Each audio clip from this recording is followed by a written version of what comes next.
ఆంధ్రప్రదేశ్ ఏకైక రాజధానిగా అమరావతికి చట్టబద్ధత కల్పించే కీలక బిల్లుకు లోక్సభ ఆమోదం తెలిపింది. కేంద్ర హోంశాఖ సహాయ మంత్రి నిత్యానందరాయ్ బుధవారం ఆంధ్రప్రదేశ్ పునర్విభజన చట్టం సవరణ బిల్లు 2026ను సభలో ప్రవేశపెట్టారు. చర్చ అనంతరం ఈ బిల్లు ఆమోదం పొందినట్లు ప్యానెల్ స్పీకర్ తెన్నేటి కృష్ణప్రసాద్ ప్రకటించారు. ఈ బిల్లుపై సభలో సుమారు 2 గంటల పాటు సుదీర్ఘ చర్చ జరిగింది.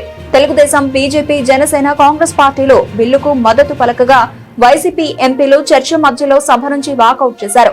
2024 జూన్ 2 నుంచి ఈ సవరణ వర్తించేలా బిల్లులో పొందుపరిచారు. ఈ చట్ట సవరణతో రాష్ట్రానికి అమరావతి ఏకైక రాజధానిగా చట్టపరమైన భద్రత లభిస్తుంది.